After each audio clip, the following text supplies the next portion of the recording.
ಮಕ್ಕಳು ಮತ್ತು ಮಹಿಳೆಯರಿಗೆ ಯಕ್ಷಗಾನ ಕಲಿಸಿ ಈ ಕಲೆಯ ರಕ್ಷಣೆಗೆ ಶ್ರಮಿಸುತ್ತಿರುವ ಯಕ್ಷಕಲಾ ಸಂಗಮದ ವಾರ್ಷಿಕೋತ್ಸವ ನಗರದ ರಂಗಧಾಮದಲ್ಲಿ ಬುಧವಾರ ನಡೆಯಿತು. ಸಾಧಕರಿಗೆ ಸನ್ಮಾನ, ಯಕ್ಷಗಾನ ಪ್ರದರ್ಶನದ ಮೂಲಕ ಕಾರ್ಯಕ್ರಮ ಸಾರ್ವಜನಿಕರ ಅಚ್ಚುಮೆಚ್ಚುಗೆಗೆ ಪಾತ್ರವಾಯಿತು.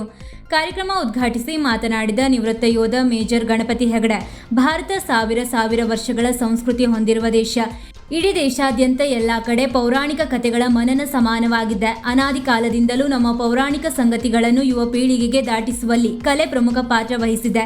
ಯಕ್ಷಗಾನ ಕಲೆ ಮೂಲಕ ನಾವು ನೋಡಿದ, ಕೇಳಿದ ಪೌರಾಣಿಕ ಸಂಗತಿಗಳು ನಮ್ಮ ಜೀವನದುದ್ದಕ್ಕೂ ನೆನಪಿರುತ್ತವೆ. ಸೈನಿಕರು ಕೇವಲ ನಮ್ಮ ಗಡಿಗಳನ್ನು ಮಾತ್ರ ಕಾಯುತ್ತಿಲ್ಲ, ನಮ್ಮ ದೇಶದ ಸಂಸ್ಕೃತಿಯನ್ನು, ವೈವಿಧ್ಯತೆಯನ್ನು ರಕ್ಷಿಸುತ್ತಿದ್ದಾರೆ.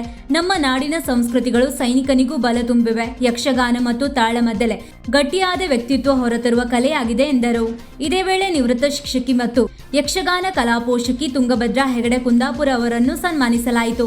ಸನ್ಮಾನ ಸ್ವೀಕರಿಸಿ ಮಾತನಾಡಿದ ಅವರು, ಯಕ್ಷಗಾನದಿಂದ ಮಕ್ಕಳ ಸರ್ವತೋಮುಖ ಅಭಿವೃದ್ಧಿ ಆಗುತ್ತದೆ. ಮಾತುಗಾರಿಕೆಯ ಮೂಲಕ ಮಾನಸಿಕ ಪ್ರಗತಿ, ನೃತ್ಯ ಹಾವಭಾವದಿಂದ ದೈಹಿಕ ಪ್ರಗತಿ ಸಾಧ್ಯವಾಗುತ್ತದೆ ಎಂದರು. ಕಾರ್ಯಕ್ರಮದಲ್ಲಿ ನಿವೃತ್ತ ಯೋಧ ಶ್ರೀಪಾದ್ ಭಟ್ ಹಾಗೂ ಕಾರ್ಯದರ್ಶಿ ಪ್ರೇಮಾ ಭಟ್ ಉಪಸ್ಥಿತರಿದ್ದರು. ಪ್ರಗತಿಪರ ಕೃಷಿಕ ವೇದ ಹೆಗಡೆ ನೀರ್ನಳ್ಳಿ ಕಾರ್ಯಕ್ರಮದ ಅಧ್ಯಕ್ಷತೆಯನ್ನು ವಹಿಸಿದ್ದರು. ಯಕ್ಷಕಲಾ ಸಂಗಮದ ಅಧ್ಯಕ್ಷೆ ಸುಮಾ ಗಡಿಗೆಹೊಳೆ ಪ್ರಾಸ್ತಾವಿಕವಾಗಿ ಮಾತನಾಡಿ ಸ್ವಾಗತಿಸಿದರು.